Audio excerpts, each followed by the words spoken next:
शिव और सती का विवाह दक्ष प्रजापति की कई पुत्रियां थीं। सभी पुत्रियां गुणवती थीं। फिर भी दक्ष के मन में संतोष नहीं था। वे चाहते थे उनके घर में एक ऐसी पुत्री का जन्म हो जो सर्वशक्ति संपन्न हो एवं सर्व विजिनी हो, जिसके कारण दक्ष एक ऐसी ही पुत्री के लिए तप करने लगे। तप करते करते अधिक दिन बीत गए तो भगवती आद्या ने प्रकट होकर कहा, मैं तुम्हारे तप से प्रसन्न हूँ। तुम किस कारण वश तप कर रहे हो? दक्ष ने तप करने का कारण बताए तो माँ बोली, मैं स्वयं पुत्री रूप में तुम्हारे यहाँ जन्म धारण करूंगी। मेरा नाम होगा सती। मैं सती के रूप में जन्म लेकर अपनी लीलाओं का विस्तार करूंगी। फलतः भगवती आद्या ने सती रूप में दक्ष के यहाँ जन्म लिया। सती दक्ष की सभी पुत्रियों में सबसे अलौकिक थीं। सती ने बाल्य अवस्था में ही कई ऐसे अलौकिक आश्चर्यचलित करने वाले कार्य कर दिखाए थे, जिन्हें देखकर स्वयं दक्ष को भी विस्मयता होती रहती थी। जब सती विवाह योग्य हो गई तो दक्ष को उनके लिए वर की चिंता होने लगी। उन्होंने ब्रह्मा जी से इस विषय में परामर्श किया। ब्रह्मा जी ने कहा, सती आद्या का अवतार हैं। आद्या आदि शक्ति और शिव आदि पुरुष हैं। अतः सती के विवाह के लिए शिव ही योग्य और उचित वर हैं। दक्ष ने ब्रह्मा जी की बात मानकर सती का विवाह भगवान शिव के साथ कर दिया। सती कैलाश में जाकर भगवान शिव के साथ रहने लगी। भगवान शिव के दक्ष के दामाद थे, किंतु एक ऐसी घटना घटित हो गई जिसके कारण दक्ष के हृदय में भगवान शिव के प्रति बैर और विरोध भाव पैदा हो गया। एक बार देवलोक में ब्रह्मा ने धर्म के निरूपण के लिए एक सभा का आयोजन किया था। सभी बड़े बड़े देवता सभा में एकत्र हो गए थे। भगवान शिव भी इस सभा में बैठे थे। सभा मंडल में दक्ष का आगमन हुआ। दक्ष के आगमन पर सभी देवता उठकर खड़े हो गए, पर भगवान शिव खड़े नहीं हुए।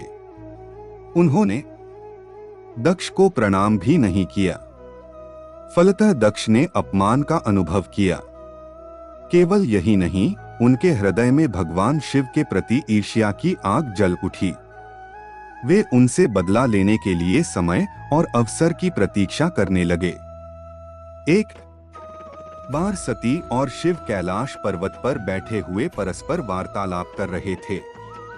उसी समय आकाश मार्ग से कई विमान कनखल की ओर जाते हुए दिखाई पड़े।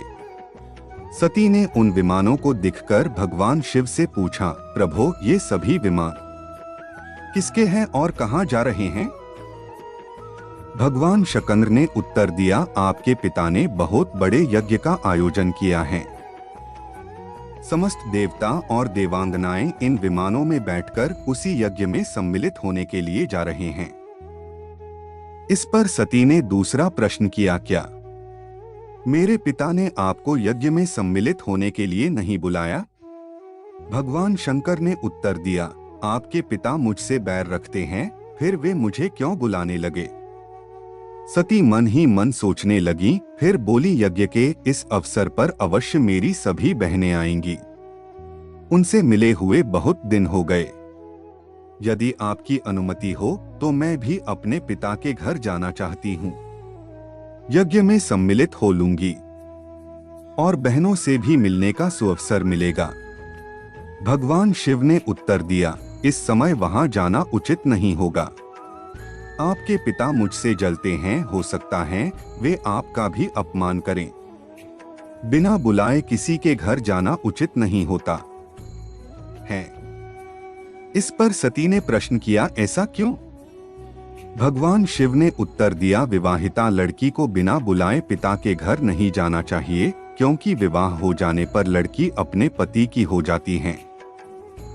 पिता के घर से उसका संबंध टूट जाता है। लेकिन सती पीहर जाने के ये हठ करती रहीं, अपनी बात बार बार दोहराती रहीं। उनकी इच्छा देखकर भगवान शिव ने पीहर जाने की अनुमति दे दी। उनके साथ अपना एक गण भी साथ में भेज दिया। उस गण का नाम वीरभद्र था। सती वीरभद्र के साथ अपने पिता के घर गईं। घर में सती से किसी ने भी प्रेम पूर्वक वार्तालाप नहीं किया। दक्ष ने उन्हें देखकर कहा, तुम क्या यहाँ मेरा अपमान कराने आई हो? अपनी बहनों को तो देखो, वे किस प्रकार भांति भांति के अलंकारों और सुंदर वस्त्रों से सुसज्जित हैं। तुम्हारे शरीर पर मात्र बाघंबर हैं। तुम्हारा पति श्मशानवासी और भूतों का नायक है। वह तुम्हें बाघंबर छोड़कर और पहना ही क्या सकता है? दक्ष के कथन से सती के हृदय में पश्चाताप का सागर उमड़ पड़ा। वे सोचने लगीं, उन्होंने यहाँ आकर अच्छा नहीं किया। भगवान ठीक ही कह रहे थे, बिना बुलाए पिता के घर भी नहीं जाना चाहिए। पर अब क्या हो सकता है? अब तो आ ही गई हूं। पिता के कटु और अपमानजनक शब्द सुनकर भी सती मौन रहीं। वे उस यज्ञमंडल में गईं जहां सभी देवता और ऋषि बैठे थे तथा यज्ञकुंड में धू धू करती जलती हुई अग्नि में आहुतियां डाली जा रही थीं। सती ने यज्ञमंडप में सभी देवताओं के तो भाग देखे, किंतु भगवान शिव का भाग नहीं देखा। वे भगवान शिव का भाग न देखकर अपने पिता से बोली, पितृश्रेष्ठ, यज्ञ में तो सबके भाग दिखाई पड़ रहे हैं, किंतु कैलाशपति का भाग नहीं है। आपने उनका भाग क्यों नहीं रखा? दक्ष ने गर्व से उत्तर दिया, मैं तुम्हारे पति शिव को देवता नहीं समझता। वह तो भूतों का स्वामी, नग्न रहने वाला और हड्डियों की माला धारण करने वाला है। वह देवताओं की पंक्ति में बैठने योग्य नहीं है। उसे कौन भाग देगा? सती के नेत्र लाल हो उठे। उनकी भौहें कुटिल हो गईं। उनका मुखमंडल प्रलय के सूर्य की भांति तेजोद्दीप्त हो उठा। उन्होंने पीड़ा से तिलमिलाते हुए कहा, ओह, मैं इन शब्दों को कैसे सुन रही हूं, मुझे धिक्कार है। देवताओं, तुम्हें भी धिक्कार है। तुम भी उन कैलाशपति के लिए इन शब्दों को कैसे सुन रहे हो जो मंगल के प्रतीक हैं और जो क्षण मात्र में संपूर्ण सृष्टि को नष्ट करने की शक्ति रखते हैं। वे मेरे स्वामी हैं। नारी के लिए उसका पति ही स्वर्ग होता है। जो नारी अपने पति के लिए अपमानजनक शब्दों को सुनती हैं, उसे नरक में जाना पड़ता है। पृथ्वी सुनो, आकाश सुनो और देवताओं, तुम भी सुनो, मेरे पिता ने मेरे स्वामी का अपमान किया है। मैं अब एक क्षण भी जीवित रहना नहीं चाहती। सती अपने कथन को समाप्त करती हुई यज्ञ के कुंड में कूद पड़ी। जलती हुई आहुतियों के साथ उनका शरीर भी जलने लगा। यज्ञ मंडप में खलबली पैदा हो गई। हाहाकार मच गया। देवता उठकर खड़े हो गए। वीरभद्र क्रोध से कांप उठे। वे उछल-उछल कर यज्ञ का विध्वंस करने लगे। यज्ञ मंडप में भगदड़ मच गई।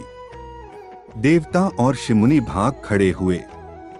वीरभद्र ने देखते ही देखते दक्ष का मस्तक काटकर फेंक दिया।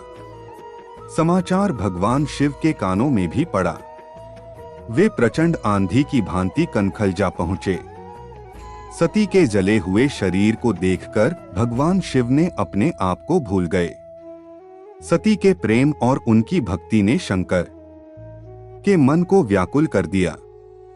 उन शंकर के मन को व्याकुल कर दिया जिन्होंने काम पर भी विजय प्राप्त की थी और जो सारी सृष्टि को नष्ट करने की क्षमता रखते थे।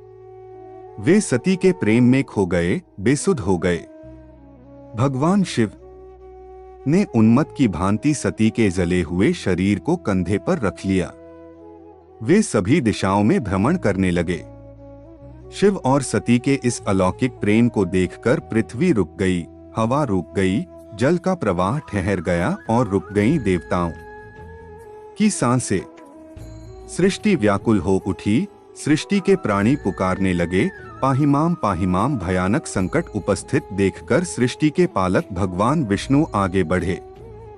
वे भगवान शिव की बेसुधी में अपने चक्र से सती के एक एक अंग को काट काट कर गिराने लगे। धरती पर 51 स्थानों में सती के अंग कट कट कर गिरे। जब सती के सारे अंग कट कर गिर गए तो भगवान शिव पुनः अपने आप में आए।